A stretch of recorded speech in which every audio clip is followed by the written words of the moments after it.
अपने बच्चों का पालन ऐसे करो कि आपके बच्चे अपने बच्चों को आपकी कहानी बड़े गर्व से सुनाएं।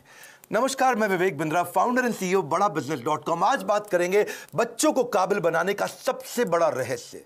और वो क्या है सबसे बड़ा रहस्य? पेरेंटिंग की बात करेंगे। आज ऐसे टिप्स दूंगा, हिल जाएंगे। अभिमन्यु को चक्रव्यूह भेदने की सारी कला मां के गर्भ में ही सीखने का अवसर मिल गया था। प्रहलाद 5 साल से कम उम्र के अंदर सारे शास्त्र सीख गए थे। होलिका का दहन हो गया, लेकिन प्रहलाद का दहन नहीं हुआ। होलिका, जिसको आग में ना जलने का वरदान था, वो भी जल गई। पेरेंट्स वो पहले, they are first looking glass of their children.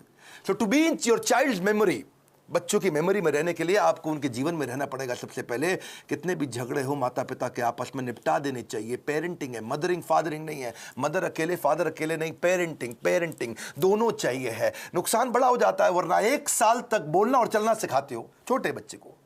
आप 1 साल तक उसको बोलना चलना सिखाते हो, बोलो बोलो बेटा बोलो, सीखता है। और उसके बाद आगे कई साल तक आप उसको बोलते हो चुप बैठो चुप बैठो चुप बैठो चुप बैठो। बोलना भी बंद, चलना भी बंद, चुप बैठो चुप बैठो चुप बैठो। तो क्यों सिखाया 1 साल तक बोलो चलो, अब बोल रहे हो चुप बैठो। बच्चों को यह मत सिखाओ कि वो क्या सोचे, ये सिखाओ कि वो कैसे सोचे। Because a badly parented child is a lost child. परवरिश की परख जो होगी ना आपकी, वो इस बात से होगी कि बुढ़ापे में वो आपका कितना साथ देने वाले हैं। खराब परवरिश के कारण उसके सोशल स्किल वो खत्म हो जाते हैं, अनरिलायबल हो जाता है, अनस्टेबल, केयरलेस बच्चा होता है, आर्ग्यूमेंटेटिव होता है। आपका बच्चा रिजिड हो गया, जिद्दी है, रूड है, इनडिसिप्लिन्ड है, एंटी सोशल बिहेवियर हो रहा है, उसका अकेलापन महसूस करता है, कभी कभी पेसिमिस्टिक है, सेल्फ डिफीटिंग थॉट्स आते हैं, सीक्रेटिव है, बताता नहीं बातें अपनी, छुपाता है आपसे, सब कुछ छुपाता है, आपको दोस्त नहीं समझता, उसके अंदर फियर ऑफ फेलियर है। ये सब क्यों है? अगर आपकी पेरेंटिंग कमजोर है तो यही नुकसान होंगे। बच्चे बड़ों की बात सुनने में अच्छे नहीं होते, वो बड़ों को कॉपी करने में ज्यादा अच्छे होते हैं। भगवद गीता में कृष्ण ने कहा है, यद यद आचरति श्रेष्ठ तत्तद एव तरुजना। यद यद तत्तद, जैसा जैसा वैसा वैसा।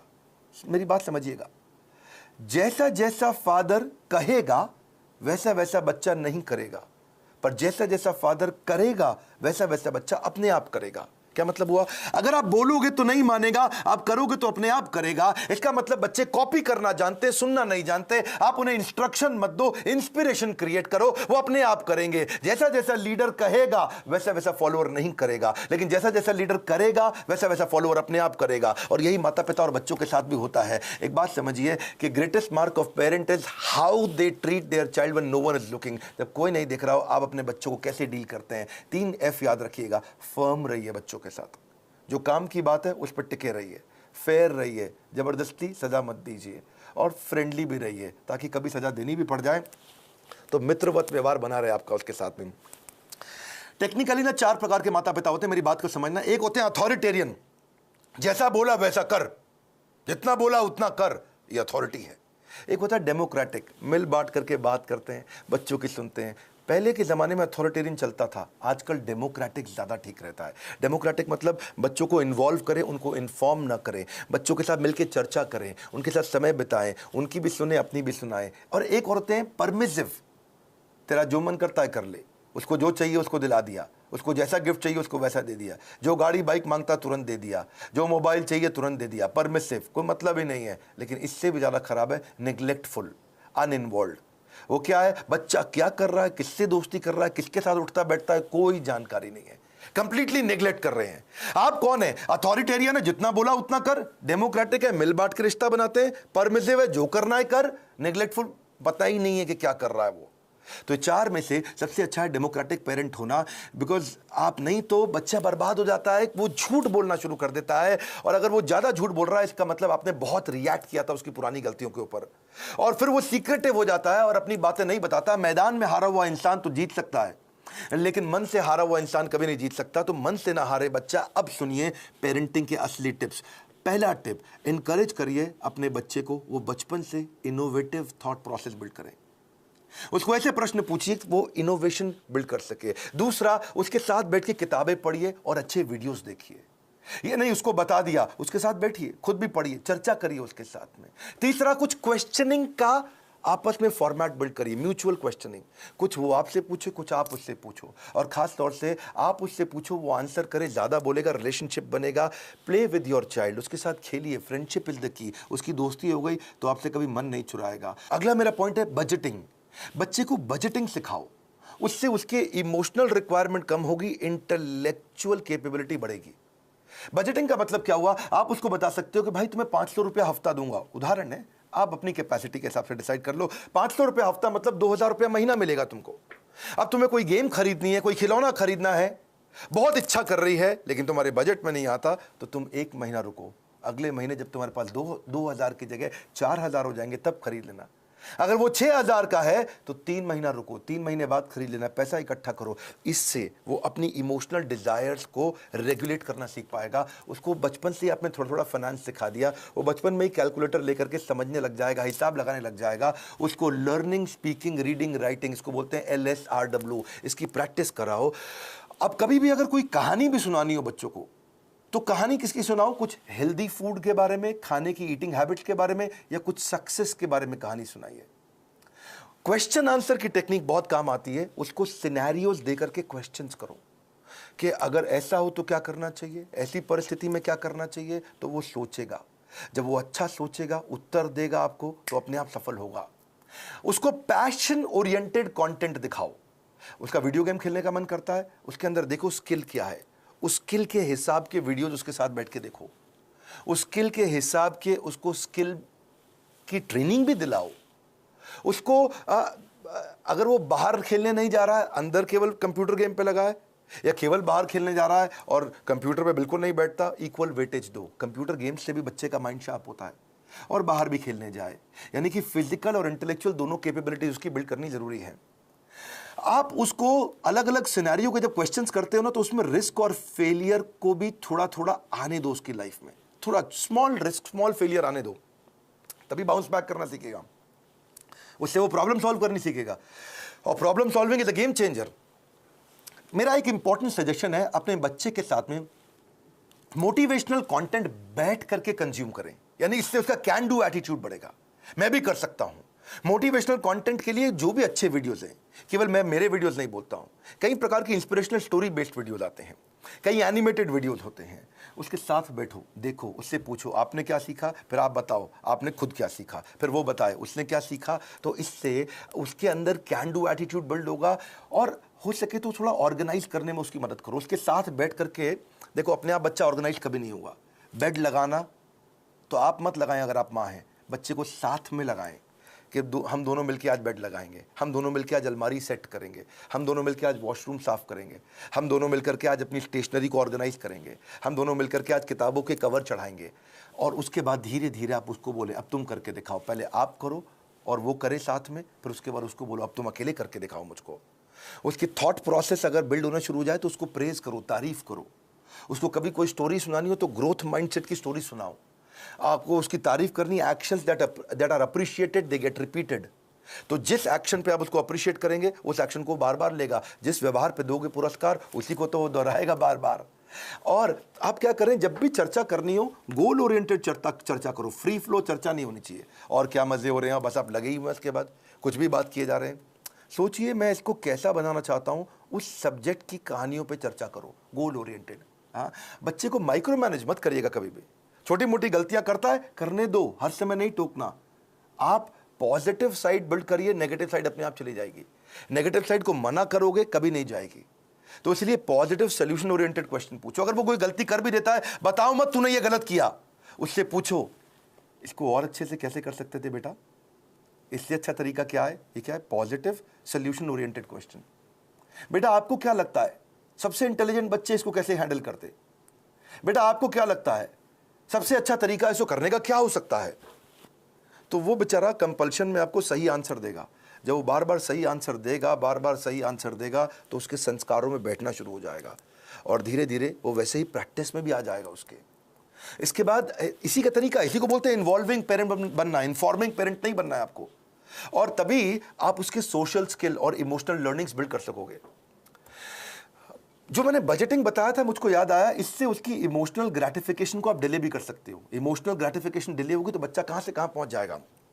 आप रूटीन बनाने का प्रैक्टिस करिए, पहले खुद का रूटीन बनाइए, तभी बच्चे का बनेगा।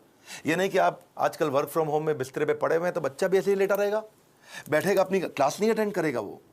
तो और क्योंकि आप स्ट्रगल करते हो रूटीन फॉलो करने में और वो भी ये स्ट्रगल करने लग गया, तो पूरा परिवार आगे बढ़ेगा, इंप्रूव करेगा। उसको अगर और स्टोरी सुनानी हो, जैसे मैं स्टोरी की बात बार बार कर रहा हूं, तो डिसिप्लिन की स्टोरी सुनाओ। और अगर वो डिसिप्लिन नहीं है तो चिल्लाओ मत, डिसिप्लिन की कहानी सुनाओ, तभी धीरे धीरे इंप्रूव करेगा बच्चा। अगर आपने उसको बोला ना, बेटा सॉरी बोलो, आंटी को सॉरी बोलो, बेटा तुम गलत कर रहे हो, सॉरी बोलो, सॉरी बोलो, समझ नहीं आ रहा मैं कह रही हूं, सॉरी बोलो, बड़ा बेकार बदतमीज बच्चा, सॉरी बोलो, तो वो क्या करेगा, उसको लगेगा सॉरी बोल दूंगा बच जाऊंगा, अच्छा सॉरी, उसको लगा ले मम्मी चुप हो गई, ठीक है आगे से मत करना। अब वो चला गया, उसको लगा देखो जल्दी बच के निकल गया मैं, सॉरी बोलो, सॉरी बोलो, सॉरी बोलो, कुछ नहीं होगा, सॉरी सोचो, सॉरी सोचो। डीलिंग ठीक नहीं करनी है, फीलिंग ठीक करनी है, कंटेंट ठीक नहीं करना है, इंटेंट ठीक करना है। फ्रूट्स बाद में मिलेंगे, पहले रूट्स चाहिए आपको। तो डिसिप्लिन की स्टोरी सुनाइए उसको, ताकि वो थॉट प्रोसेस बिल्ड हो जाए। पब्लिक में उसकी बेइज्जती कभी मत करो, आपको पब्लिक में उसकी तारीफ करो, बेइज्जती कभी करनी है, या बेइज्जती मतलब थोड़ा करेक्शन भी देना है तो प्राइवेट में करो, अकेले में करो। क्योंकि कंपेयर, कंप्लेन, क्रिटिसाइज ये कैंसर है। रिकॉग्नाइज, रिफॉर्म, रेक्टिफाई, यही उसको ग्रोथ देगा। बात समझिए कि आप उसका नेचर बदल ही नहीं सकते, आपको नेचर बिल्ड करना है, नेचर बदलना नहीं है, नेचर डेवलप करना है आपको। कभी परेशान हो तो उसको हक करो, उसको पॉजिटिव टच दो अपना, तभी बात बनेगी आपकी। उसको नए नए प्रकार के स्किल सेट सिखाओ। आजकल तो कोडिंग बचपन से बच्चों को सिखा रहे हैं, 5 साल का बच्चा भी आजकल मोबाइल ऐप बनाने की तैयारी कर रहा है। Code academy, white hat junior, code monkey, code Avengers, ये बहुत सारे अपॉर्चुनिटीज है जहां से आप बच्चे को कोडिंग सिखा सकते हैं। उसकी सेल्फ एस्टीम की बकेट को आप भर पाओगे इससे।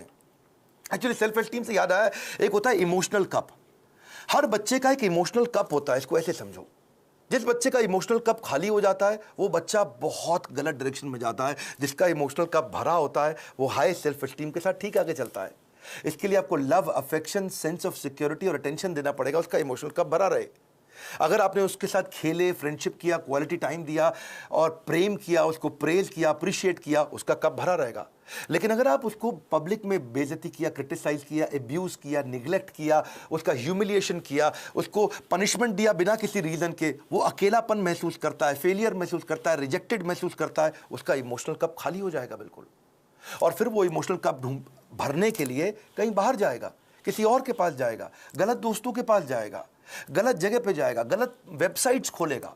वो लोगों से अपने इमोशनल कप को भरने के लिए खींचेगा तरीके, मिसबिहेव करेगा अटेंशन गेन करने के लिए, मैनिपुलेट करेगा, जेलसी हो जाएगी उसको दूसरों को देख के। आइसबर्ग देखा है आपने? आइसबर्ग को समझो आप, इससे समझ आएगी आपको बात।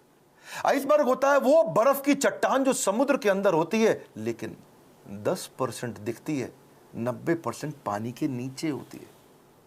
आइसबर्ग में पानी के नीचे बहुत बर्फ है, वो दिखती नहीं है, दिखती 10% है, खाली ऊपर ऊपर। बच्चों की जिंदगी भी ऐसी आइसबर्ग के जैसी है। अगर उनका एंगर, उनका स्क्रीमिंग, वो चिल्ला रहा है, वो कोई बात छुपा रहा है, वो वायलेंट हो गया है, अग्रेसिव हो गया है, वो रो रहा है, ये खाली 10% ऊपर दिख रहा है, इसके नीचे 90% बहुत कुछ था। उसकी एंग्जाइटी, फ्रस्ट्रेशन, उसका डिस्ट्रेस, उसका ट्रस्ट ना कर पाना, उसका फेलियर, उसका ग्रीफ, उसका अनश्योर होना, उसका स्ट्रेस में होना, अटैक्ड महसूस करना, उसका हर्ट महसूस करना, उसका वरिड, अलोन, लोनलीनेस फील करना, ये सब समुद्र के नीचे था। और समुद्र के ऊपर क्या है? थोड़ी सी बर्फ दिख रही है। आप उस बर्फ को लेकर ट्रीटमेंट कर रहे हो, जो नीचे दिखती हुई बर्फ को लेकर कर रहे हो, जो नीचे छुपी हुई बर्फ है, उसको ठीक करना है। इसलिए करेक्शन नहीं, इंस्पिरेशन। बच्चे पता है, अगर आपको उनको सफल बनाना है, उनकी सफलता का स्कोर बोर्ड बना दो, गेमिफाई कर दो। इसको क्या बोलते हैं? Gamification of value inculcation. अगर आप उनमें संस्कार डालना चाहते हो तो गेमिफाई कर दो उसको। इसको गेम देखो, बिकॉज अगर स्कोर बोर्ड बना दोगे ना तो वो जीतना चाहेंगे। देखा आपने, क्रिकेट का स्कोर बोर्ड होता है, बास्केटबॉल का स्कोर बोर्ड होता है। जैसे स्कोर बोर्ड चालू होता है, बच्चे जल्दी खेलते हैं, एनर्जी से खेलते हैं। जब टेस्ट प्रैक्टिस मैच होता, क्रिकेट में भी पहली बॉल प्रैक्टिस बॉल फेंकते, सुना आपने? कौन खेलता है उसमें? बल्ला घुमाता नहीं बच्चा, ठीक, क्या फर्क पड़ता है, आउट भी हो जाए तो भी कोई फर्क नहीं पड़ता। लेकिन जैसे ही स्कोर बोर्ड शुरू होता है, बच्चे जान लगा के खेलते हैं, अबे जीतना है अपने को, एनर्जी आ जाती है उनकी। वैसे ही आप भी कुछ इसको वैल्यू, संस्कारों को बिल्ड करने के लिए गेम क्यों नहीं बना देते? को टोकन लेके आओ बाजार से, उस पे 1 रुपया, 2 रुपया, 5 रुपया, 10 रुपया लिखो टोकन पे, और उनके साथ डिस्कस करो। अगर ये बिहेवियर करोगे तो तुम्हारे इस बॉक्स के अंदर मैं 2 रुपए का टोकन डालूंगी, 5 रुपए का डालूंगी, 10 रुपए का डालूंगी या डालूंगा अगर आप पिता हैं तो। और अगर तुमने ये गलत बिहेवियर किया तो ये टोकन बाहर निकल जाएगा, तुम्हारा रोज का स्कोर बोर्ड बनेगा शाम को। अगर वो सुबह टाइम से उठा तो 2 रुपया मिला, अगर उसने ब्रश टाइम से किया तो 2 रुपया मिला। रुपया मतलब पॉइंट, आपने बोला, मैं पॉइंट कह रहा हूं, उसको रुपया दें या पॉइंट दें, लेकिन बाद में उसको रिडीम करने का तरीका बना दो, है जी। अगर टाइम से होमवर्क किया तो 5 नंबर मिल गए या रुपया मिल गया, अगर आप वो समय से सोने चला गया तो 2 रुपया मिल गया, अगर वो समय से खाना खाएगा तो 7 रुपया मिल गया, अगर टेंट्रम करेगा तो काट लो, सामान फेंक रहा है इधर उधर तो काट लो, उसमें से निकाल लो, चिल्ला रहा है, गाली दे रहा है तो 7 रुपया निकाल लो, अगर मिसबिहेव कर रहा है माता पिता के साथ तो 10 रुपया निकाल लो, ओबे नहीं कर रहा आपकी बात 7 रुपया निकाल लो, किसी को गाली देता है, थूक देता है किसी के ऊपर तो 10 रुपया निकाल लो। तो आपने तरीका निकाला। इससे क्या होगा, शुरू में तो पॉइंट गेम के चक्कर में वो अच्छे बिहेवियर्स को प्रैक्टिस कर जाएगा, पर आने वाले समय के अंदर वो उसकी आदत बन चुकी होगी, वो उसके बिहेवियर में, उसकी प्रैक्टिस में आ चुका होगा, और फिर उसकी लाइफ, इसको बोलते हैं गेमिफिकेशन।